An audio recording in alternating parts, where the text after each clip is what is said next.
A very good evening to one and all. So let us start with the Specific Relief Act and welcome you all in my lecture 9 of Specific Relief Act. So we have discussed till section 13. Section 13 तक हमने discuss कर लिया specific relief act का. If you have any doubt regarding that you can ask me till section 13. No doubt. तो एक बार section 13 देख लेते हैं क्या बात कर रहा था section 13. Section 13 it was talking about क्या लेसर और लेसी और परचेजर की राइट्स क्या है against the person with no title और imperfect title. Is it clear?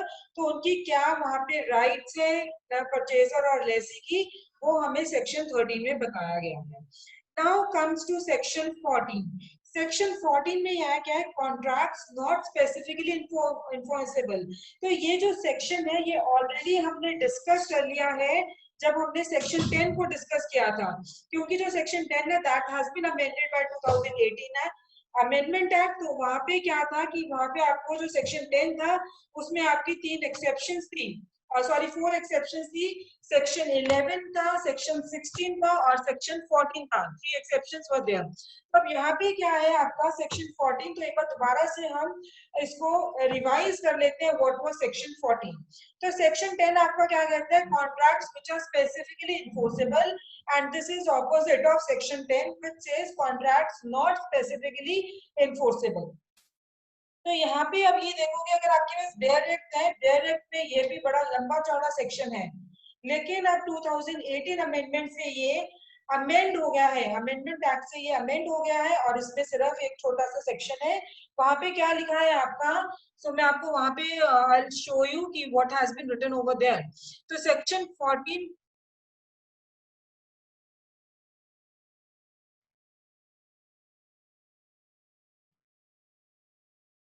Are you able to see the screen? Yes, ma'am. Okay. So, contracts not specifically enforceable. See, the following contracts cannot be enforced specifically, namely, a contract for the non-performance of which compensation in money is an adequate relief. ये आपको 1963 का है. मैं आपको 1963 का नहीं करवा रही हूँ, सीधा मैं आपको जो अमेंडमेंट हुई है वही करवा रही हूँ, क्योंकि वहां पे बहुत सारे आपकी जैसे क्लॉजेस हैं कि पहले कहा है कि composition in money adequate relief है, वहां पे आपको स्पेसिफिक परफॉर्मेंस नहीं मिलेगी, या फिर कॉन्ट्रैक्ट आपका रन हो रहा है इनटू सच माइन्यूट और न्यूमरस डिटेल्स जो बहुत डिपेंडेंट है पर्सनल क्वालिफिकेशन और वॉल्यूशन ऑफ पार्टीज. तो ये otherwise from its nature that the court cannot enforce specific performance. इसका मतलब क्या है कि जो आपका कॉन्ट्रैक्ट है वो उसमें इतने ज्यादा माइन्यूट्स है, बहुत ज्यादा डिटेल्स है और जो कि पर्सन की पर्सनल क्वालिफिकेशन पे डिपेंड करता है, तो वहां पे कोर्ट इन्फोर्स नहीं करते हैं स्पेसिफिकली. थर्ड क्लॉज क्या है? कॉन्ट्रैक्ट जो नेचर में डिटर्मिनेबल है. डिटर्मिनेबल मीन्स क्या होता है? Contract means which can be determined or you can say which can be put to an end by a party to the contract. जैसे कि पार्टनरशिप एट विल है, वहां पे क्या है? पार्टीज है, पार्टनरशिप को एंड कर सकते हैं, they can dissolve the partnership by will. Third clause क्या है? कॉन्ट्रैक्ट फोर्थ क्या है? Contract the performance of which involves the performance of a continuous duty which the court can not supervise. तो ये हमने लास्ट क्लास में discuss किया था while we were discussing section 10. तो वहां पे हमने कहा था कि अगर कंटीन्यूअस ड्यूटी है, मैंने एग्जांपल भी दिया था आपका कि सपोज अगर एक टेलीफोन एक्सचेंज एक पर्सन है, वो कोर्ट में जाके ये कह रहा है कि टेलीफोन डिपार्टमेंट को ये बोलो कि मेरा जो फोन है वो रेगुलरली अच्छे से काम करना चाहिए, तो कोर्ट ने वहां पे स्पेसिफिक परफॉर्मेंस देने से मना कर दिया, क्योंकि कोर्ट है वो एक नहीं देख सकता रेगुलरली कॉन्टिन्यूसली, ये नहीं दे सकता कि उस पर्सन का फोन अच्छे से वर्क कर रहा है या नहीं कर रहा. तो ये आपका सेक्शन 14 का क्लॉज 1 था. अब अमेंडमेंट क्या कह रहा है? See what amendment act says.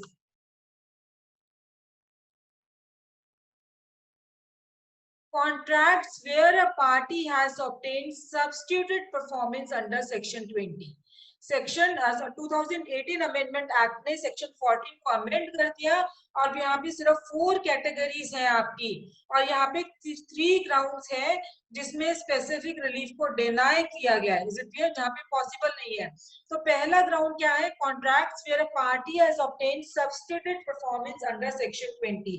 तो जो सेक्शन 20 है वो भी आपका इवन अमेंड हुआ है। सेक्शन 20 जो पहले था वो क्या कह रहा था, discretion has to decrees specific performance, लेकिन अब उसकी हेडिंग चेंज हो गई है और it says substituted performance of contract, is it clear, substituted performance of contract. तो अब ये क्या कह रहे हैं, कहाँ पे आपको स्पेसिफिक इन्फोर्स नहीं कर सकते कॉन्ट्रैक्ट्स को, जहाँ पे contract where a party has obtained substituted performance under section 20। तो सब्स्टिट्यूटेड परफॉर्मेंस क्या है, इट मींस, आपको एग्जांपल्स एक्सप्लेन कर रही हूँ मैं यहाँ पे। सपोज फॉर एग्जांपल गवर्नमेंट है, गवर्नमेंट ने कॉन्ट्रैक्टर से कोई रोड्स बिल्ड करवानी है, इज क्लियर, गवर्नमेंट ने कॉन्ट्रैक्टर से रोड्स बिल्ड करवानी है और उन्होंने ये कहा है कि within 2 years you have to construct the road, is it clear, with in 2 years ये रोड कंप्लीट होनी चाहिए। लेकिन अब कॉन्ट्रैक्टर ने नहीं कंप्लीट की वो 2 साल में, तो 2 साल के बाद है गवर्नमेंट ने किसी और थर्ड पर्सन से या अपनी खुद की एजेंसी से, इसीलिए अपनी एजेंसी से वो ही रोड्स कंप्लीट करवा ली हैं। तो यहाँ पे क्या हुआ है कि वहां पे स्पेसिफिकली इन्फोर्स नहीं करवा सकते हैं, क्योंकि कॉन्ट्रैक्ट, वहां पे जो कॉन्ट्रैक्ट हुआ था उन्होंने सब्स्टिट्यूटेड परफॉर्मेंस करवा ली है सेक्शन 20। जो रोड्स ऑलरेडी कंस्ट्रक्ट हो चुकी हैं तो उसकी स्पेसिफिकली इन्फोर्समेंट क्या होगी, इज इट क्लियर, क्लियर हो गया फर्स्ट क्लॉज। सेकेंड क्लॉज क्या कह रहा है, contract involving performance of a continuous duty which cannot be supervised by the courts। तो यहाँ पे क्या है कि जो कॉन्टिन्यूस ड्यूटी है, ठीक है, इसके रिगार्डिंग हमने केस लॉ किया था, messrs Prayag engineering works versus union of India AIR 1989 Guwahati, इसलिए वो टेलीफोन एक्सचेंज वाला ही केस था।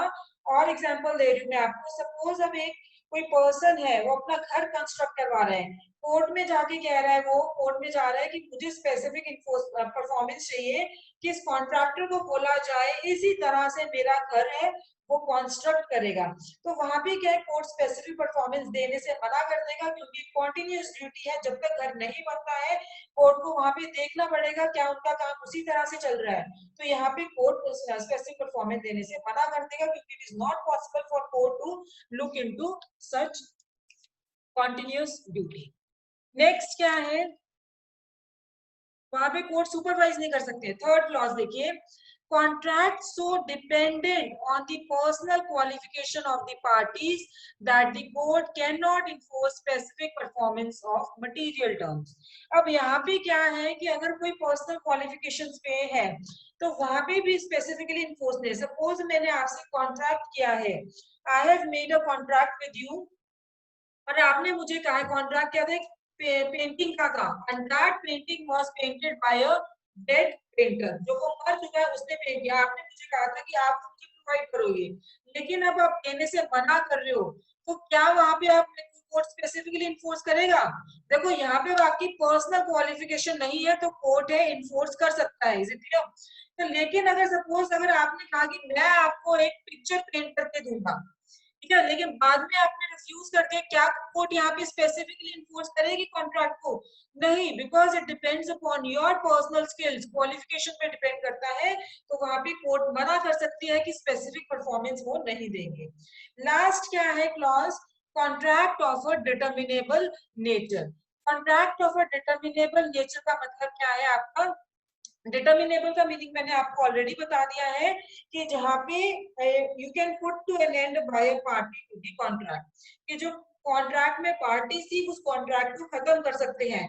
तो अगर कॉन्ट्रैक्ट डिटर्मिनेबल नेचर का है वहां पे भी कोर्ट स्पेसिफिकली एनफोर्समेंट देने से मना कर सकते हैं। बेस्ट एग्जांपल इसका क्या है, जो पार्टनरशिप एक्ट विल का, basically suppose there are two partners A और बी, उनमें एक एग्रीमेंट हुआ है कि वो पार्टनर टर्म जो उन्होंने टर्म्स सेट किए हैं कि पार्टनरशिप को हमें कैसे रन करना है, लेकिन अगर एक पर्सन वायलेट कर रहा है, if a person is being violated, ठीक है, वो टर्म्स को वायलेट कर रहा है, उसके अकॉर्डिंग को फॉलो नहीं कर रहा है, देन अनदर पार्टनर है वो कोर्ट में जा रहा है to enforce the specific performance. और दूसरी तरफ है जिस पर्सन ने डिफॉल्ट कमिट किया था, उन्होंने partnership at will say partnership को डिसॉल्व कर दिया है, तो वहां पे कोर्ट है, ये डिटर्मिनेबल नेचर की पार्टनरशिप, तो वहां पे कोर्ट स्पेसिफिक परफॉर्मेंस का ऑर्डर नहीं कर सकते, डायरेक्ट नहीं कर सकते।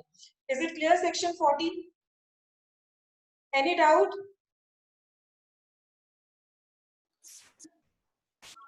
क्लोज 4 रिपीट करना मैम एक बार। Clause 4 contract of a determinable nature है। आप इसका डिटर्मिनेबल का मीनिंग क्लियर करो। Determinable means contract which can be determined, और you can say put to an end, which can be put to an end by a party to the contract। ठीक है, कि जो एक पार्टी है contract में, वो अपने कॉन्ट्रैक्ट को खत्म कर सकते हैं, basically that is the meaning of determinable. तो यहाँ पे क्या है, जैसे मैंने अब आपको पार्टनरशिप एट विल का एग्जांपल दिया है। अब पार्टनरशिप एट विल में क्या होता है कि कोई भी पार्टनर है वो पार्टनरशिप के रिलेशन को एंड कर सकता है। पार्टनरशिप एट विल अपनी मर्जी से एंड करना है, ठीक है, वो नोटिस देगा राइटिंग में सारे पार्टनर्स को कि इसको ये पार्टनरशिप डिसॉल्व करनी है। तो ऐसे ही कोई भी पार्टनर है डिसॉल्व कर सकता है पार्टनरशिप एट विल से। तो यहाँ पे क्या है कि जो पार्टनर, दो पार्टनर से पार्टनर, एक पार्टनर ने टर्म्स को फॉलो नहीं किया, तो दूसरे पार्टनर है, सपोज ए है, बी ने फॉलो नहीं किया, ए कोर्ट में चला गया, वहां पे वो जाके कह रहे हैं कि बी को बोलो कि टर्म्स को फॉलो करे, स्पेसिफिक परफॉर्मेंस चाहिए यहाँ पे मुझे। लेकिन जैसे ही ये कोर्ट में गया तो बी ने क्या किया, नोटिस देके पार्टनरशिप को डिसॉल्व कर दिया, एट विल से डिसॉल्व कर दिया।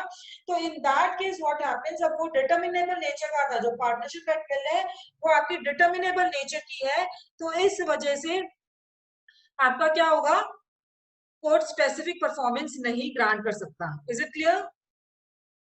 अब क्लियर हुआ या नहीं ओके रचित? मैम, ओके मैम, हो गया। तो यहाँ पे ये जो अमेंडमेंट एक्ट है, अमेंडमेंट की इंटेंशन क्या थी, अमेंडमेंट एक्ट की इंटेंशन क्या थी कि जो कॉन्ट्रैक्टिंग पार्टीज हैं उनको प्रिवेंट करना from avoiding the performance of their contracts. Is it clear? Now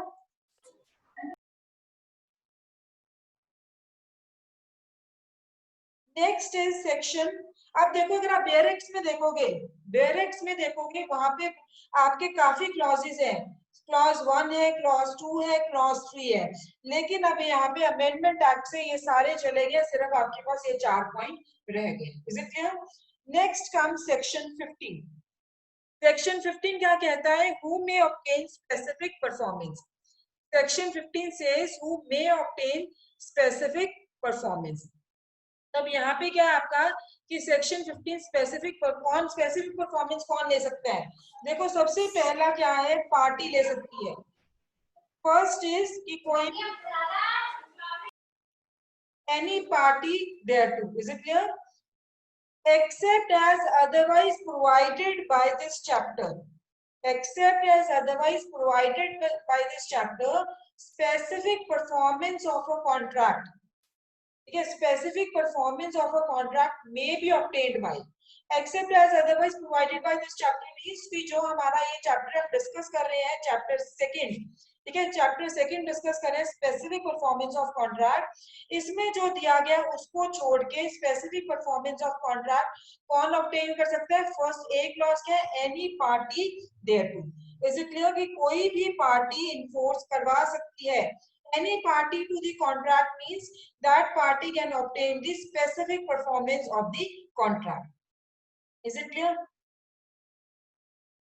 next क्या है आपका, representative in interest or the principal of any party thereto। अच्छा सॉरी गाइस, मैंने आपको एक चीज नहीं बताई है, before discussing section 15 amendment act से आपका सेक्शन 14 ये भी आया है। Is it clear? One section has been added, वो मैं आपको शुरू कर देती हूँ सेक्शन 14 में। I am so sorry, I missed very important part. तो यहाँ पे देखिए सेक्शन 14 के बाद आपका सेक्शन 14 ए भी आया है, ये ऐड हुआ है।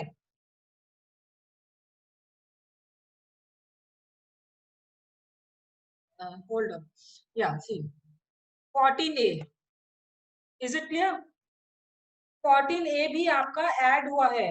14A आपका क्या है, इसकी जो हेडिंग है वो हेडिंग है power of the court to engage experts, power of the court to engage the experts, ठीक है। पावर टू, क्या अभी कोर्ट की पावर है वो एक्सपर्ट्स को भी एंगेज कर सकते हैं। तो पहला पॉइंट देखो आप, without prejudice to the generality of the provisions contained in the code of civil procedure 1900। इसका मतलब क्या है कि हम सीपीसी के प्रोविजंस को नहीं छेड़ेंगे, जो सीपीसी में लिखा है वैसा का वैसा ही रहेगा। Without prejudice to the generality of the provisions contained in Code of Civil Procedure 1908 in any suit under this act, ठीक है। अगर हम कोई भी सूट फाइल कर रहे हैं स्पेसिफिक रिलीफ एक्ट के under, where the court considers it necessary to get the expert opinion, court को लग रहा है, जरूरी समझ रहा है कोर्ट की हमें एक्सपर्ट ओपिनियन चाहिए किसके रिगार्डिंग, जो भी सूट में कोई स्पेसिफिक इशू आया है उसको असिस्ट करने के लिए एक्सपर्ट ओपिनियन चाहिए, तो वो कोर्ट है मे एंगेज। अब मे एंगेज आ गया, इट मींस कोर्ट की डिस्क्रिशनरी पावर है, court may engage one or more experts और डायरेक्ट कर सकते हैं to report it on such issue, और उन्हें अटेंडेंस भी सिक्योर करेंगे। Is it clear? They will secure the attendance of the expert for providing the evidence. अब वहां पे की उनके अटेंडेंस को सिक्योर करेंगे इन द सेंस कि उनका उनके लिए there will be security for some purpose कि वो एविडेंस प्रोवाइड कर सके, हमें जो उन्होंने असिस्ट किया है उसके बेसिस पे वो हमें एविडेंस प्रोवाइड कर सके, including production of documents on the issue. तो उसमें क्या एविडेंस में आपका कि डॉक्यूमेंट्स भी प्रोड्यूस कर सकते हैं जो स्पेसिफिक इशू इन्वॉल्व है। तो क्लॉज 1 आपका 14A का क्या कहता है कि जो सीपीसी में प्रोविजंस है उसको छोड़ के उसको एज इट इज कंसीडर करेंगे। अगर स्पेसिफिक रिलीफ एक्ट के अंडर कोई सूट फाइल हुआ है, कोर्ट उन्हें कंसीडर करेंगे, जरूरी है कि एक्सपर्ट ओपिनियन चाहिए किसी स्पेसिफिक इशू पे, तो वो एंगेज करेंगे एक या एक से ज्यादा एक्सपर्ट और डायरेक्ट करेंगे report on such issues and उनके अटेंडेंस भी सिक्योर करेंगे ताकि वो एविडेंस दे सके। एंड दूसरी चीज का एविडेंस में आपके डॉक्यूमेंट्स की भी आ जाएगी कि वो डॉक्यूमेंट्स भी प्रोड्यूस कर दें। Is it clear? See next clause, the court may require or direct any person, the court may require or direct any person to give relevant information to the expert or to produce or to provide access to any relevant goods, documents, goods or other property for his inspection. तो अब यहाँ पे भी court की discretionary power आ गई है। Court को अगर कोर्ट चाहता है, उसे लगता है या डायरेक्ट कर सकता है किसी भी पर्सन को कि वो एक्सपर्ट को रेलेवेंट इंफॉर्मेशन प्रोवाइड करे, तो कोर्ट डायरेक्ट कर देगा। अगर उन्हें लगता है कि ये पर्सन एक्सपर्ट को इंफॉर्मेशन प्रोवाइड कर सकता है, रेलेवेंट इंफॉर्मेशन है, तो उस पर्सन को डायरेक्ट करेंगे कि इस एक्सपर्ट को रेलेवेंट इंफॉर्मेशन प्रोवाइड करो और प्रोड्यूस करो। अगर कोई भी डॉक्यूमेंट्स है जो कि रेलेवेंट डॉक्यूमेंट्स और उनकी एसेस भी इजीली प्रोवाइड हो सकती है, या कोई भी गुड्स हैं उनको भी वो गुड्स के लिए भी कह सकते हैं कि ये गुड्स है एक्सपर्ट को दे दो, या कोई भी प्रॉपर्टी है वो इंस्पेक्शन के लिए यूज कर सकता है। थर्ड क्लॉज क्या है? थर्ड क्लॉज को क्या है? ओपिनियन और the report given by expert, opinion or report given by the expert shall form the part of the record of the suit. Is it clear? जो भी expert ने opinion दिया है, report दिया है, that will form the part of the record of the suit. And the court, or with the permission of the court, any of the parties to the suit may examine the expert personally in open court on any of the matters referred to him or mentioned in his opinion or report, or as to opinion or report as to the manner in which he has made the inspection. अब third clause क्या कह रहा है कि जो opinion या report expert ने दिया है वो सूट का सूट के का रिकॉर्ड बन जाएगा। It will be form the part of the record of the suit और कोर्ट एंड द कोर्ट और with the permission of the court. ठीक है, अब या तो कोर्ट खुद कर देगा या कोई भी पार्टी टू द सूट, लेकिन वो पहले कोर्ट की परमिशन लेगी, वो एक्सपर्ट को पर्सनली एग्जामिन कर सकते हैं। Is it clear? देखो दो बातें हैं इसमें। पहली बात क्या है कि जो ओपिनियन दिया है कोर्ट ने, सॉरी एक्सपर्ट ने, उसको वो सूट का रिकॉर्ड बन जाएगा। और दूसरी बात क्या है कि कोर्ट या तो खुद पर्सनल कोर्ट एग्जामिन करेगा एक्सपर्ट को पर्सनली, या फिर कोई भी पार्टी कोर्ट की परमिशन से एक्सपर्ट को पर्सनली एग्जामिन कर सकते हैं, बट इन ओपन कोर्ट। जितने ओपन कोर्ट में एग्जामिन करेंगे, और कोई भी जो मैटर्स उसको रेफर किए गए हैं या मेंशन है उसके ओपिनियन या रिपोर्ट में, or as to his opinion or report, or as to the manner in which he has made the inspection. इसलिए किसके पर्पस के लिए एग्जामिन करेंगे ओपन कोर्ट में? जो भी उन्होंने अपना ओपिनियन या रिपोर्ट मेंशन की है, या उसका जो ओपिनियन था, रिपोर्ट थी, और जिस मैनर में उन्होंने इंस्पेक्शन किया उसके रिगार्डिंग उसको एग्जामिन कर सकते हैं। सो फोर्थ क्लॉज क्या है? Expert shall be entitled to such fee, cost or expense as the court may fix, which shall be payable by the parties in such proportion and at such time as the court may direct. तो यहाँ पे क्या है कि जो expert की अब वो सेवा नहीं कर रहा है, ठीक है, तो इसमें उसको फी मिलेगी, एक उसको कॉस्ट है, एक्सपेंसेस मिलेंगे जो भी, और वो फी कॉस्ट एक्सपेंस कौन फिक्स करेगा? कोर्ट फिक्स करेगा। और पे कौन करेगा? पार्टीज इन सच प्रपोर्शन, दोनों पार्टीज हैं वो पे करेंगी एक सच प्रपोर्शन में, और उस टाइम पे जब कोर्ट ने डायरेक्ट किया। Is it clear? तो सेक्शन 14 है, this has been amended, sorry this has been added by 2018 amendment act, और इसकी जो हेडिंग है that is power of the court to engage the expert. Is it clear? Section 14A। Yes ma'am. Okay, next क्या है? Section 15। अब section 15 की हम बात कर रहे थे, इवन सेक्शन 15 भी अमेंड हुआ है। तो यहाँ भी देखिए क्या चीज अमेंड हुई है अब आपकी। सबसे पहले जो हम कर रहे थे, who may obtain specific performance, ठीक है, who may obtain specific performance. तो यहाँ पे क्या है, स्टार्टिंग में कुछ नहीं हुआ है, सिर्फ इसमें एक क्लॉज ऐड हुआ है, आप देख रहे होगे स्क्रीन पे, दैट इज FA। ये ऐड हुआ है, हम बाद में बात करते हैं इसकी। तो पहले सबसे पहले क्या, any party there to, means कि कोई भी पार्टी स्पेसिफिक परफॉर्मेंस ऑफ कॉन्ट्रैक्ट के लिए ऑब्टेन कर सकती है। Is it clear? सो अगर सपोज एजेंसी का कॉन्ट्रैक्ट है, ठीक है, एजेंसी का कॉन्ट्रैक्ट है, एजेंसी मींस एजेंट और प्रिंसिपल, प्रिंसिपल ने अपने काम करने के लिए एक सेकंड पर्सन को हायर किया है, तो वो कौन है? एजेंट है। एजेंट प्रिंसिपल के बिहाफ पे काम कर रहा है, ठीक है। तो उस केस में एजेंसी के कॉन्ट्रैक्ट में सिर्फ कौन सी कर सकता है? प्रिंसिपल ही सीव कर सकता है। अगर कोई कॉन्ट्रैक्ट नहीं है, कि अगर ये सपोज प्रिंसिपल ने बोल दिया कि मेरे भी, अपने एजेंट को बोल दिया मेरे भी आपके तुम भी स्यू कर सकते हो, तो अगर कोई कॉन्ट्रैक्ट ऐसा नहीं है तो सिर्फ प्रिंसिपल ही स्यू कर सकता है। Agent he can neither personally enforce the contracts entered into by him or on behalf of his principal, nor is he personally bound by them. Is it clear? तो यहाँ पे कॉन्ट्रैक्ट ऑफ एजेंसी में सिर्फ कौन करेगा? Principal ही sue करता है in absence of any contract. Next आपको आ गया रिप्रेजेंटेटिव इन इंटरेस्ट और principal of any party there. Representative in interest और principal of any party there. अब यहाँ पे क्या है आपका, रिप्रेजेंटेटिव इन इंटरेस्ट भी specific performance of contract obtain कर सकता है। Now who is representative in interest? Representative in interest कौन है?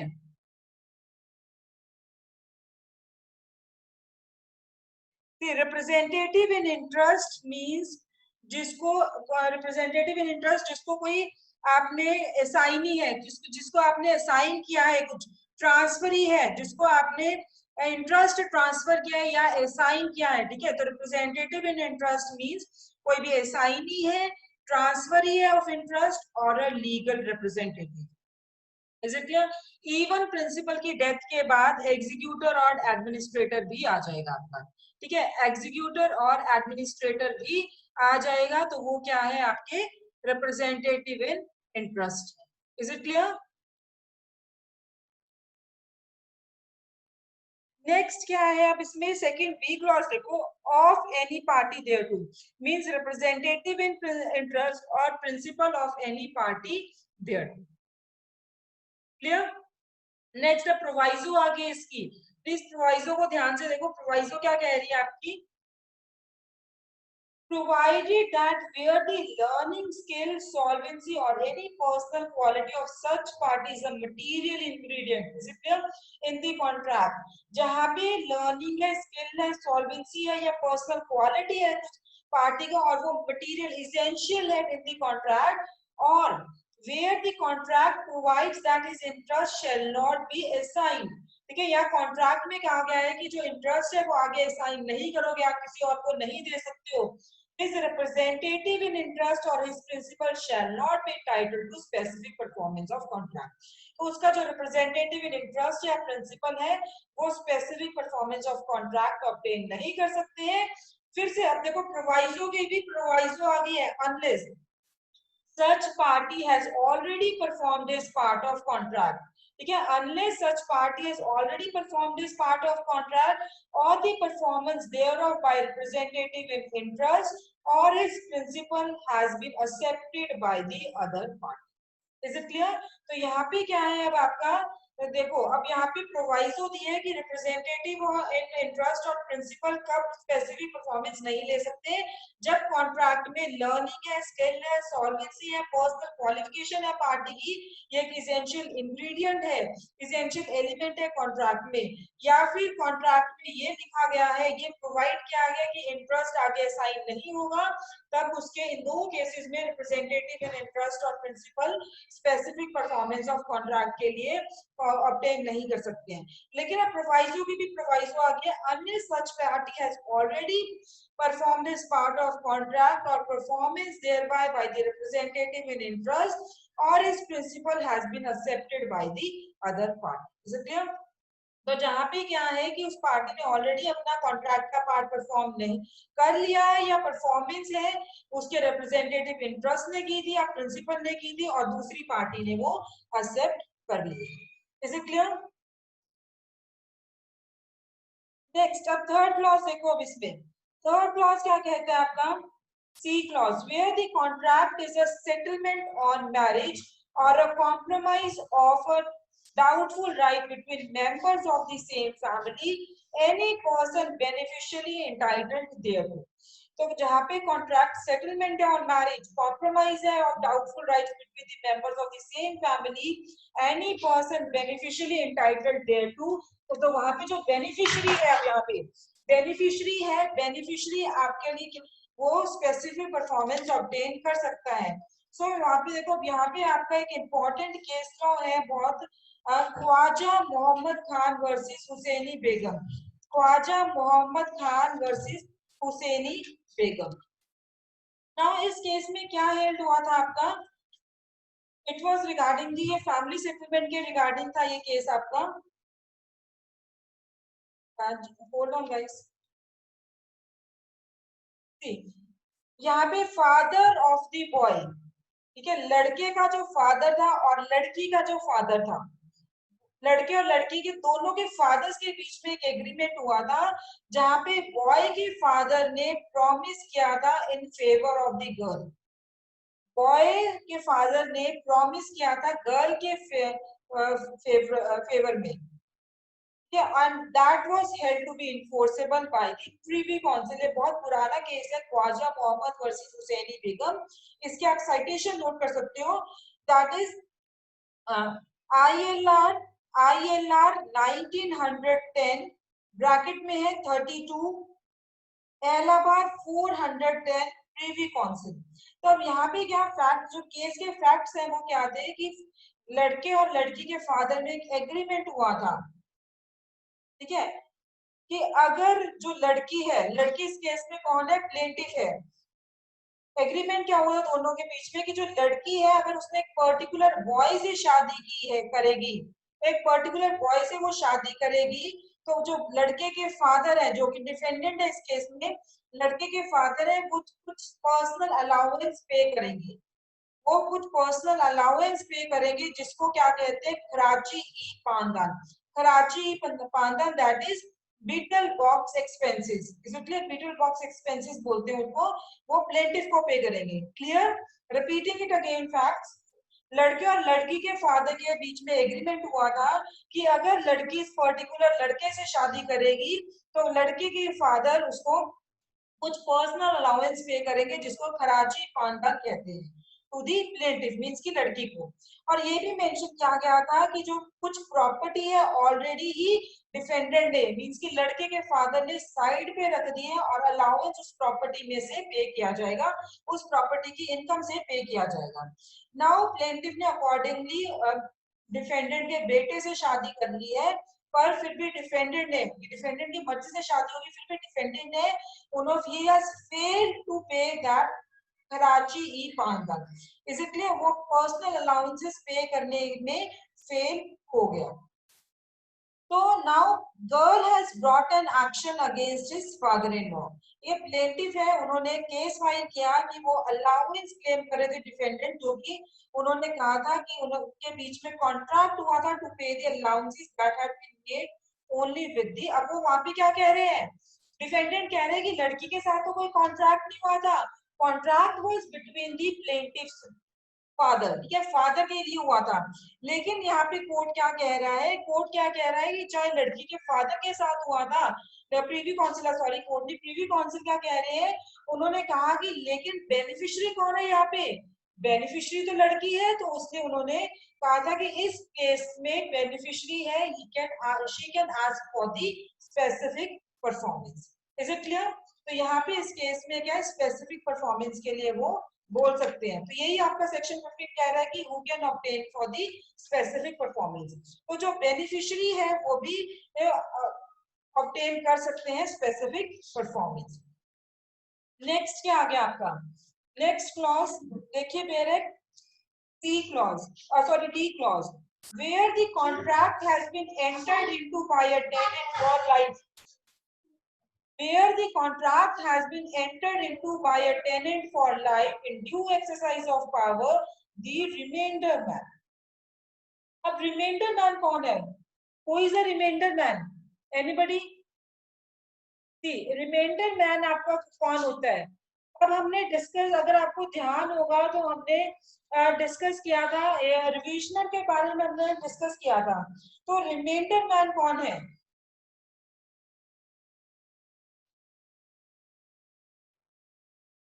रिमाइंडर मैन वो होता है आपका, सपोज फॉर एग्जांपल, एग्जांपल लीजिए, ए है, ए की वाइफ है और ए का एक भाई है। Is it clear? ए है, ए की वाइफ है और भाई है। अब ए ने क्या किया, ए ने अपनी वाइफ के नाम पे प्रॉपर्टी कर दी है फॉर लाइफ, लाइफ इंटरेस्ट दे दिया है, ठीक है। अब यहाँ पे क्या है कि अगर सपोज वाइफ की डेथ से पहले, अब जब वाइफ की डेथ हो गई है तो प्रॉपर्टी किसको जाएगी, ए को, तो वो तो हो गया रिवर्सनल। नाउ अगर प्रॉपर्टी, अगर उसके हस्बैंड की पहले डेथ हो गई है तो उसके बाद प्रॉपर्टी उसके बच्चों को जाएगी, तो वो बच्चे क्या होंगे, रिमेंडर। Is it clear? तो अब यहाँ पे आप देखिए सेक्शन 15 में ये क्या कह रहे हैं, D clause, where the contract has been entered into by a tenant for life in due exercise of power, the remainder man। तो वहां पे कौन स्पेसिफिक परफॉर्मेंस ऑब्टेन कर सकता है, वहां पे आपका रिमाइंडर मैन है, वो स्पेसिफिकली इन्फोर्स कर सकते हैं। Is it clear? जैसे फॉर एग्जांपल अब यहाँ पे की प्रॉपर्टी उन्होंने किसी टेनेंट को दे दी है, ठीक है, और रेंट पे दे दी है प्रॉपर्टी, तो वहां पे क्या है कि जो बच्चे हैं, रिमाइंडर मैन है, वो उनको इन्फोर्स करवा सकते हैं, स्पेसिफिक परफॉर्मेंस ले सकते हैं उनकी। नेक्स्ट क्या है, B clause, a reversioner in possession, a reversioner in possession where the agreement is a covenant entered into with the predecessor entitled and reversioner is entitled to benefit of such covenant। तो इसका मतलब कि जैसे मैंने अभी आपको एक example दिया है, रिवर्सनर, देखो यहाँ पे क्या यूज हुआ है, reversioner in possession, reversioner in possession use हुआ है। तो रिवर्सनर इन पोजेशन कौन होता है, अभी एग्जांपल दिया था मैंने, ये सेम एग्जांपल लो, ए और डब्ल्यू है, ठीक है, ए है हस्बैंड और डब्ल्यू वाइफ है, इनका और इनका एक भाई है, इनका एक भाई है ब्रदर। रिमाइंडर मैंने बोला जो बच्चे जो बाकी के हायर बचे हैं। अब रिवर्सनल इन पोजीशन कौन है, ए है, ए का वाइफ है और उनका ए का एक भाई है। अब इनका कोई बच्चा नहीं है, इसलिए कोई चाइल्ड नहीं है इनका। तो ए ने क्या किया, लाइफ इंटरेस्ट के लिए प्रॉपर्टी किसको दे दी है, डब्ल्यू को। अब यहाँ पे अगर डब्ल्यू की वाइफ की डेथ पहले होगी, प्रॉपर्टी वापिस ए के पास चली जाएगी। लेकिन अगर वाइफ से पहले ए की हस्बैंड की डेथ हो गई है, तो प्रॉपर्टी, बच्चे है नहीं है, तो प्रॉपर्टी कहाँ पे जाएगी, बी के पास जाएगी, इसलिए बी के पास जाएगी। तो यहाँ पे क्या है, अब जो ब्रदर है, ब्रदर के पास जाएगी, तो ब्रदर इज रिवर्सनल इन पोजेशन, इसलिए ब्रदर कौन हो गया, रिवर्सनल इन पोजेशन। तो 1937 से पहले अगर डेथ हो जाती है, प्रॉपर्टी किसको जाएगी, वाइफ को, फॉर लिमिटेड इंटरेस्ट। सपोज अगर हस्बैंड की डेथ पहले हो जाती है, तो प्रॉपर्टी किसको चली जाएगी, वाइफ के पास चली जाएगी, और वो भी लिमिटेड इंटरेस्ट के लिए, इसलिए। तो यहाँ पे क्या है, अब डब्ल्यू की सपोज, अब इस केस में क्या था कि वाइफ की डेथ होगी, कोई लीगल हायर नहीं है, दोनों की डेथ होगी, और ए की भी डेथ होगी, डब्ल्यू की भी डेथ होगी है, तो प्रॉपर्टी किसको रिवर्ट बैक हो जाएगी, उसके भाई को जाएगी। तो यहाँ पे बी ब्रदर कौन हो गया, रिवर्सनल इन पोजेशन। तो यहाँ पे क्या है, रिवर्सनल इन पोजेशन है, वो स्पेसिफिक परफॉर्मेंस के लिए बोल सकते हैं। यही आपका क्लॉज ये कह रहा है, ई क्लॉज कह रहा है, a reversioner in possession where the agreement is a covenant। ठीक है, वेयर कहाँ पे करेगा, रिवर्सनल इन पोजेशन कहाँ पे स्पेसिफिक परफॉर्मेंस के लिए कह सकता है, where the agreement is a covenant। covenant भी एक एग्रीमेंट होता है, agreement entered into with his predecessor in title and reversioner is entitled to the benefit of such agreement, such covenant। ठीक है, तो रिवर्सनल वहां पे इसको बेनिफिट मिल जाएगा। नेक्स्ट क्या है, रिवर्सनल in reminder. Now रिवर्सनल in reminder क्या है, अब इसकी फिर हम क्लॉज एफ करेंगे, पहले रिवर्सनल इन रिमाइंडर समझ लो। Suppose again you can take an example, A है, ए की वाइफ है, इसलिए ए है, ए की वाइफ है। अब यहाँ पे क्या है, बी है, एक ए का भाई भी है, इसलिए ए का भाई भी है। नाउ डब्ल्यू ने सी के साथ किसी थर्ड पर्सन, वाइफ ने किसी थर्ड पर्सन के साथ कॉन्ट्रैक्ट किया है, इसलिए वाइफ ने किसी थर्ड पर्सन के साथ कॉन्ट्रैक्ट किया है, सी के साथ कॉन्ट्रैक्ट किया है। अब लेकिन वो सी ने क्या है, कंडीशंस वायलेट कर दी है कॉन्ट्रैक्ट की, जो कॉन्ट्रैक्ट की टर्म्स एंड कंडीशंस थी, वो टर्म्स और कंडीशंस को वायलेट कर दिया है सी ने। लेकिन अब यहाँ पे इस केस में क्या, वाइफ की डेथ नहीं हुई है, इज इट क्लियर। वहां पे मैंने आपको क्या बताया था, रिवर्सनल इन पोजेशन में वाइफ की डेथ हो गई है, लेकिन यहाँ पे वाइफ की डेथ नहीं हुई है, कंडीशंस वायलेट की है कॉन्ट्रैक्ट की। तो उस वजह से पता है कि वाइफ के बाद किसके पास जाएगी प्रॉपर्टी, भाई के पास जाएगी, ए के भाई को जाएगी। तो यहाँ पे जब कॉन्ट्रैक्ट की कंडीशंस वायलेट हो रही है, उससे बी का इंटरेस्ट भी अफेक्ट हो रहा है। अब अगर बी का इंटरेस्ट अफेक्ट हो रहा है, तो वहां पे क्या है कि जो बी है, बी रिवर्सनल इन रिमेंडर है, he can sue for the specific performance, he can ask for the specific performance। यही आपका क्लॉज एफ कह रहा है। A reversioner in remainder where the agreement is such a covenant and reversioner is entitled to the benefit, is it a reversioner entitled as benefit को and will sustain material injury by reason of its breach। तो वहां पे reversioner in remainder को specific performance के लिए sue कर सकते हैं। Is it clear. अब यहाँ पे मैंने आपको बोला था कि एफ ए क्लॉज ऐड हुआ है, is it clear, F A clause add हुआ है, सी है, when a limited liability partnership has entered into a contract। ठीक है, एलएलपी है, उन्होंने एक कॉन्ट्रैक्ट में एंटर हुए हैं और subsequently becomes amalgamated with another limited liability partnership, the new liability partnership which arises out of amalgamation. चलो ये भी एग्जांपल करते हैं, ए और बी, एक एलएलपी है, limited liability partnership, A is a limited liability partnership, उन्होंने कॉन्ट्रैक्ट किया है बी के साथ, ये कॉन्ट्रैक्ट किया है बी के साथ। अब कॉन्ट्रैक्ट, अब एक और एलएलपी है X, suppose X is also LLP, there are two LLPs, A और एक्स एलएलपी है, लेकिन ए और दोनों अलग अलग लिमिटेड लायबिलिटी पार्टनरशिप है।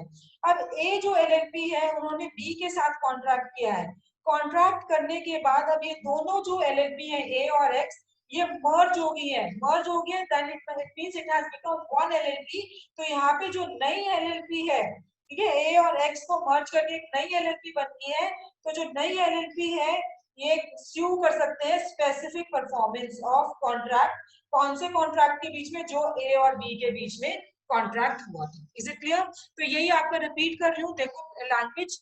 Where a limited liability partnership has entered into a contract and subsequently becomes amalgamated with another limited liability partnership, new limited liability partnership जो amalgamation से arise हुई है वो specific performance के लिए बोल सकते हैं। Next, G clause देखिए, where a company has entered into a contract and subsequently becomes amalgamated with another company, new company arises out of amalgamation। तो ये अब आपका ये भी बिल्कुल सेम है, सिर्फ वहां पे जो F A क्लॉज है that is for limited liability partnership और क्लॉज G क्या है, कंपनी के लिए कह रहा है कि कंपनी है, suppose A was a company and he has that company A company has entered into a contract with B, now there is another company C, ठीक है, एक और कंपनी सी है। अब ए और सी कंपनी दोनों अमालगमेट हो गई है, एक कंपनी बन गई है, ठीक है, वो अमालगमेट हो गए, it has become one company. जब वो मर्ज हो गई है तो वो जो नई कंपनी बनी है वो कॉन्ट्रैक्ट को स्पेसिफिकली इन्फोर्स करवा सकते हैं जो ए और बी के बीच में कॉन्ट्रैक्ट हुआ है। Is it clear? नेक्स्ट क्या है, clause H, where the promoters of a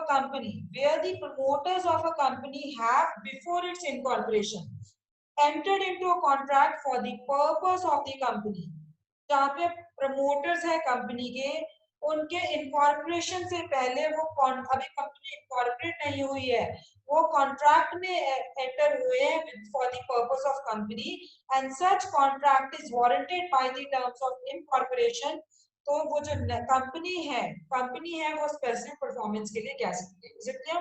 again देखो, जो प्रमोटर्स है कंपनी, उन्होंने कॉन्ट्रैक्ट में एंटर हुए हैं कंपनी के पर्पस के लिए ही हुए हैं, और कब हुए, अभी कंपनी इनकॉर्पोरेट नहीं हुई है, और वो नाउ वो जो कॉन्ट्रैक्ट है उस कॉन्ट्रैक्ट को वारंटेड किया गया by the terms of incorporation.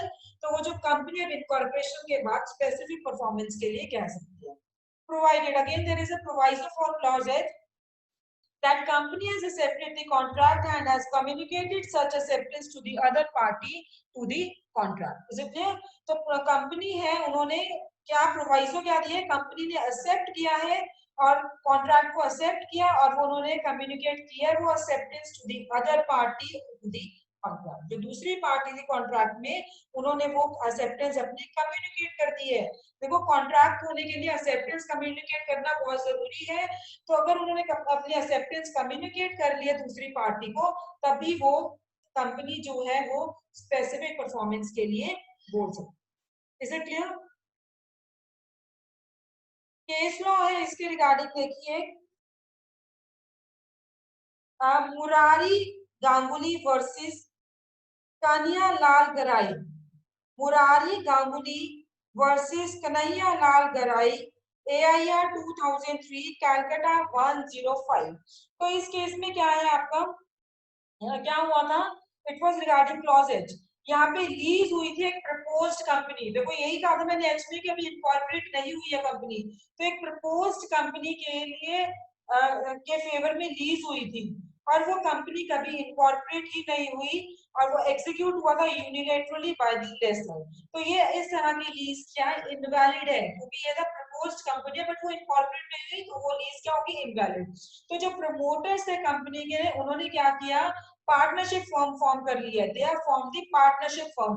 Now वो अपनी राइट्स क्लेम कर सकते हैं या नहीं कर सकते 15H के अंडर।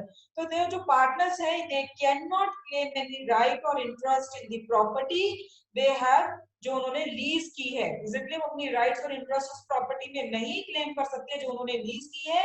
तो सेक्शन 15 क्लॉज एच है जो स्पेसिफिक रिलीफ एक्ट था वो यहाँ पे अप्लाई नहीं होता, क्योंकि यहाँ पे क्या है कि इनकॉर्पोरेशन से पहले कॉन्ट्रैक्ट हुआ, इनकॉर्पोरेशन के बाद कंपनी अपनी एक्सेप्टेंस कम्युनिकेट करेगी, लेकिन यहाँ पे वो कंपनी कभी इनकॉर्पोरेट ही नहीं। Is it clear? Next case law लिखो एक और, you can write the citation. Mohammad Abdul Hakim versus Niyaz Ahmad, Mohammad Abdul Hakim versus Niyaz Ahmad, AIR 2004 Andhra Pradesh 299। तो अब इस केस में क्या हुआ था आपका, ये था, it was regarding the validity of the agreement. It was regarding the validity of agreement to sell signed only by the vendor and not by the vendor. यहाँ पे क्या था कि जो एग्रीमेंट था वो वेंडर ने मींस कि जो सेलर ने साइन किया था और परचेजर ने नहीं साइन किया था। तो यहाँ पे क्या है, स्पेसिफिक परफॉर्मेंस मिलेगी या नहीं मिलेगी? तो इस तरह के कॉन्ट्रैक्ट्स में भी स्पेसिफिक परफॉर्मेंस मेंटेन नहीं होती है। यहाँ पे कोई कंक्लूडेड कॉन्ट्रैक्ट नहीं है बिटवीन दी पार्टीज, और जो परचेजर था वो कंसेंटिंग पार्टी नहीं थी, इसलिए that was not the consenting party. तो यहाँ पे कंसेंसस एडम नहीं था पार्टीज के बीच में, जिससे कि हम कॉन्ट्रैक्ट को इन्फोर्स करवा सकते हैं, क्योंकि कॉन्ट्रैक्ट के लिए पार्टीज के माइंड का मीट होना बहुत जरूरी है, जो कि यहाँ पे नहीं हुआ था। इस वजह से ये वैलिड एग्रीमेंट नहीं है, यहाँ पे स्पेसिफिक रिलीफ नहीं मांगा जाएगा। Is it clear? Another case, Narendra Kaur versus Nagina Singh. Narendra Kaur versus Nagina Singh 2003, volume 4, civil law journal 40 Punjab and Haryana high court. Repeating it again, Narendra Kaur versus Nagina Singh 2003, volume 4, civil law journal 40 Punjab and Haryana high court.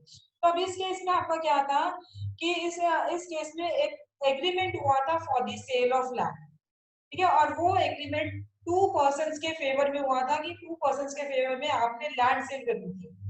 अब ये क्या है, एक उन दोनों में से एक पर्सन ने कोई इंटरेस्ट नहीं लिया, तो यहाँ पे सूट हुआ था। Specific performance of agreement for sale was brought by the party concern. तो इसमें क्या हुआ था कि ये जो सूट मेंटेनेबल होगा स्पेसिफिक परफॉर्मेंस के लिए या नहीं? It will be, it was held that such a suit was maintainable, क्योंकि जो कंसर्न्ड पार्टी है उन्होंने अपनी राइट वेव नहीं की है, ठीक है, सिर्फ उन्होंने अपना इंटरेस्ट नहीं शो किया, but they have not waived their right of the agreement. So यहाँ पे स्पेसिफिक परफॉर्मेंस के लिए आपका ग्रांट होगा। Is it clear? Any doubt? No, ma'am. Okay.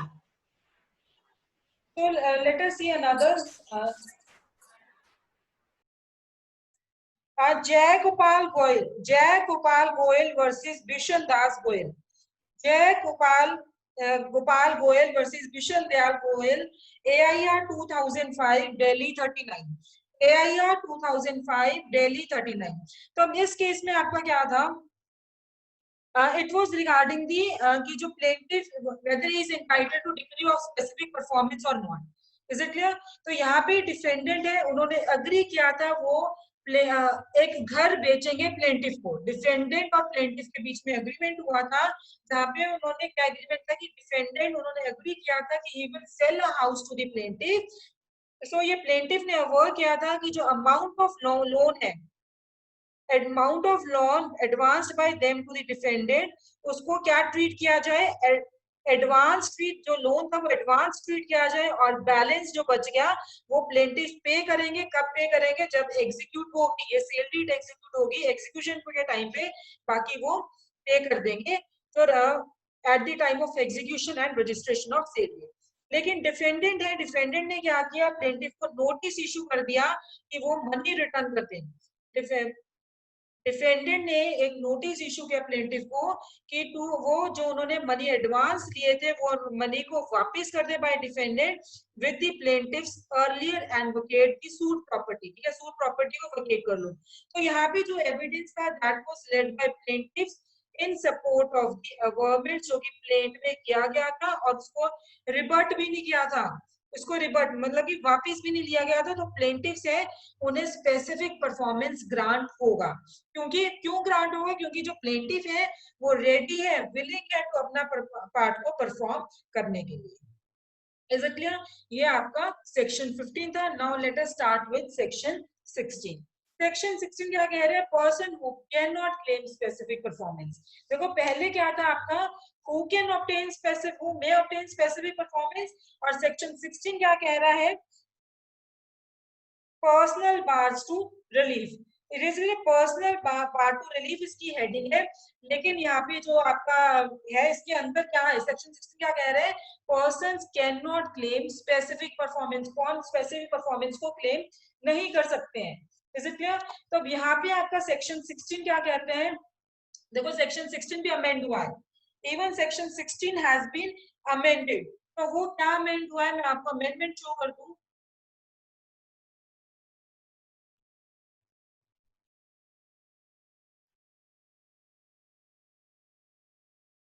तो 16 क्लॉज ये अमेंड हुआ. पहले बेरेक देखो, specific performance of a contract can not be enforced in favour of a person. ठीक है, ये मैंने आपको बोला है कि जो सेक्शन 16 है उसमें क्या है, स्पेसिफिक परफॉर्मेंस के कौन क्लेम नहीं कर सकता.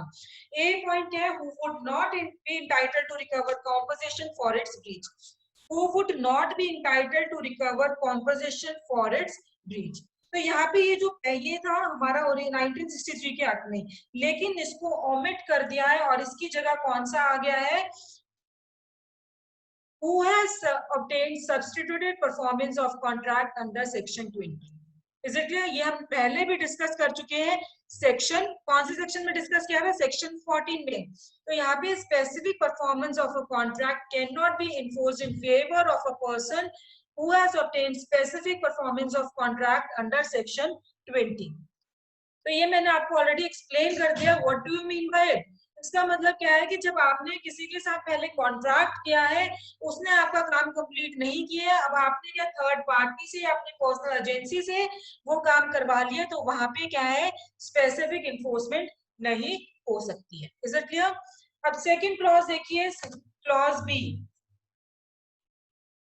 क्लॉज बी क्या कह रहा है, क्लॉज बी सेम है आपका जो आपका 1963 का एक्ट था. तो सेक्शन 16 में अमेंडमेंट कहाँ हुई है, सेक्शन 16 क्लॉज ए में. B, who has become incapable of performing. अब देखो हमें ये पता है कि जो अगर कोई पार्टी कॉन्ट्रैक्ट कर रही है, कॉन्ट्रैक्ट करने के लिए पार्टी अगर कोई कॉन्ट्रैक्ट कर रही है तो वो कैपेबल होनी चाहिए, साउंड माइंड होना चाहिए, मेजर होना चाहिए. तो यहाँ पे क्या कह रहे हैं, who has become incapable of performing और violates any essential terms of contract. ठीक है, या तो वो इनकैपेबल है, कॉन्ट्रैक्ट परफॉर्म नहीं कर सकता, इनकैपेबल बन गया, पहले नहीं था, ही वाज बिकम इनकैपेबल, या फिर उन्होंने अपनी टर्म एसेंशियल टर्म्स है कॉन्ट्रैक्ट की उनको नहीं फॉलो किया, वायलेट किया है, that on his part remains to be perform. कि उसका जो पार्ट था वो भी परफॉर्म करना है, या फिर उसने फ्रॉड कमिट किया है और wilfully act at variance with, or willfully act at variance with or in subversion of the relation intended to be established by the contract. तो ये पर्सन है जिन्होंने who has become incapable, या उन्होंने contract को वायलेट किया, या fraud commit किया है, या कोई विलफुली वेरिएंस है, दैट इज मिस्टेक है, तो उस केस में that person can not ask for the specific performance. Is it clear. अब यहाँ पे देखो, अब आपका जो सेक्शन 16 है, सेक्शन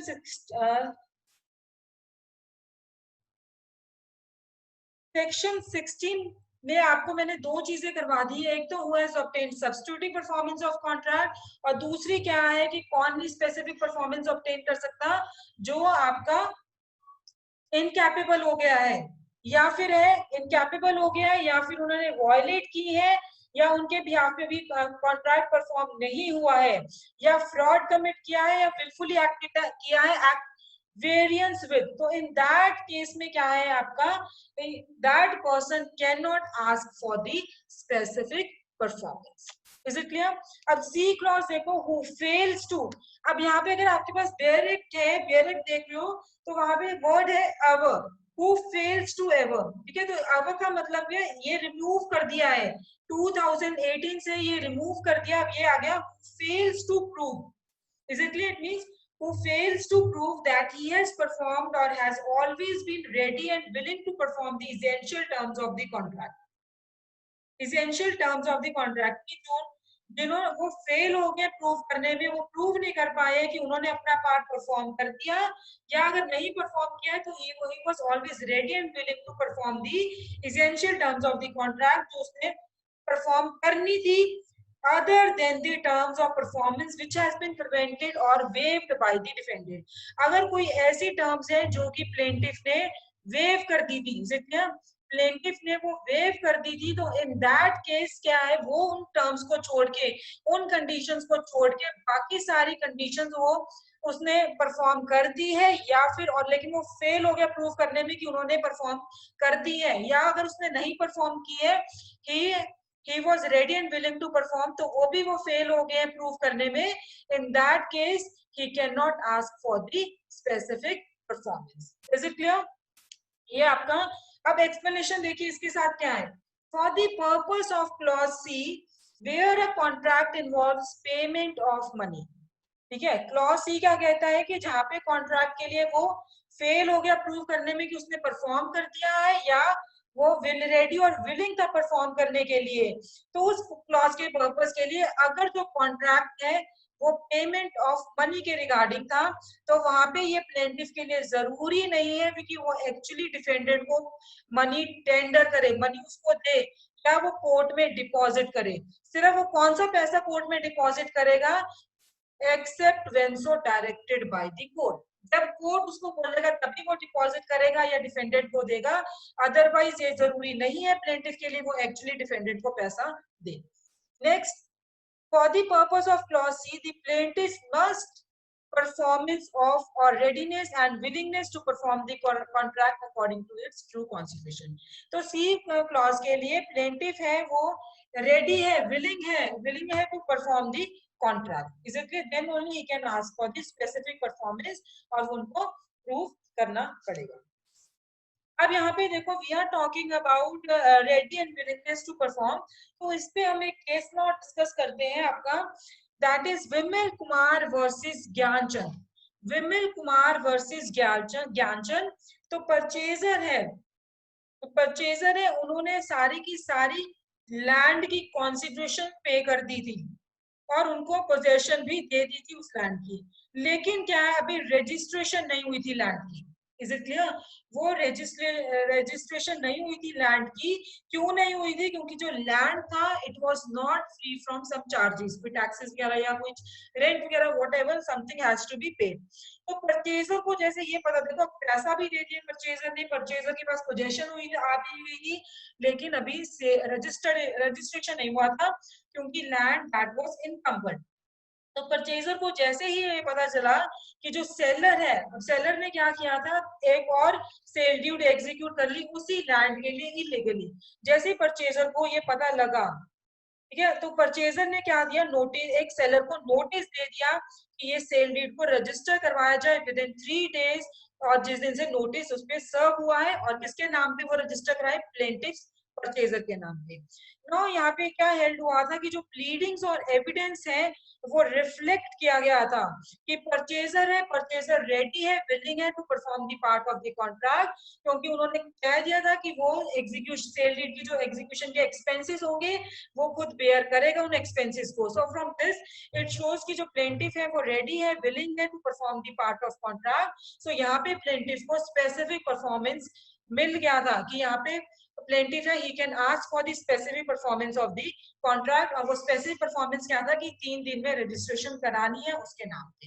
इज इट क्लियर? तो ये केस लॉ क्या था, Vimal Kumar versus Gyanchand, citation AIR 1999 MP 264. Next is Hakim Singh versus Ram Snehi. Hakim Singh versus Ram Snehi, और ये आपका केस क्या है, AIR 2001 LFR 231. तो यहाँ पे क्या था, परचेजर है वो प्रेजेंट था सब रजिस्ट्रार के सामने, सब रजिस्ट्रार के सामने परचेजर प्रेजेंट था किस दिन, ऑन द डेट जो कि नोटिस में मेंशन की गई थी, send to him by the vendor. Vendor ने एक नोटिस भेजा था, उसमें जो डेट मेंशन थी उस तब परचेजर सब रजिस्ट्रार के सामने प्रेजेंट था. ठीक है, नोटिस के बावजूद भी, दूसरी तरफ नोटिस देने के बावजूद भी जो वेंडर था ही fail to appear before the sub registrar.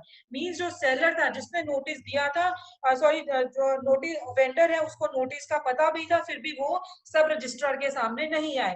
तो यहाँ पे क्या था, परचेजर है, he was ready and willing to perform his part of the contract, क्योंकि वो सब रजिस्ट्रार के पास आ गए थे.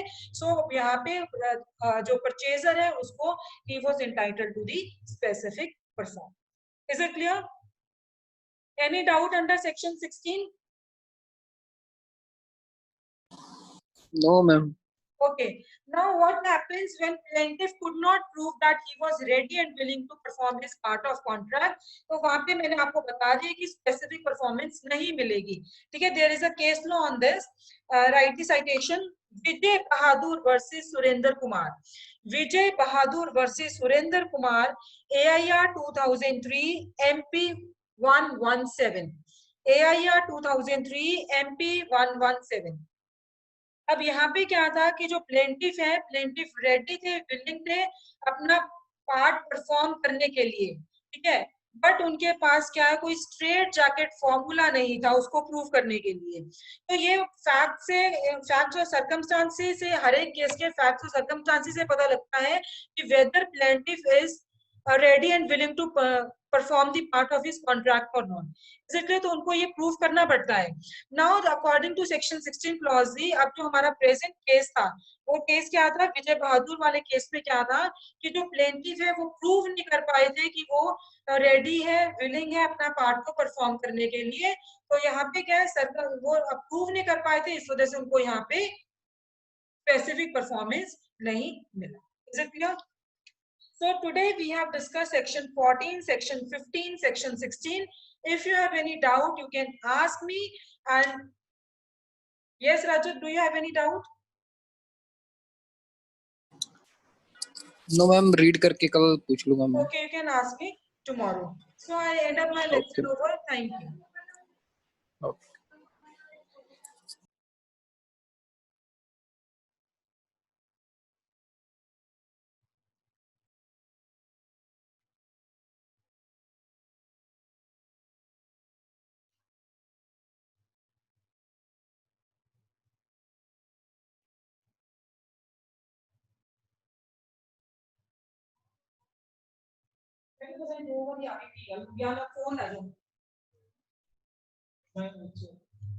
फोन तो वैसे कोई फायदा नहीं करना. क्यों? वो तो की कहते हैं वो 5:30 जा पड़ती है वापस. पूछ लो. बहुत सही केस है. मैं यूज कितना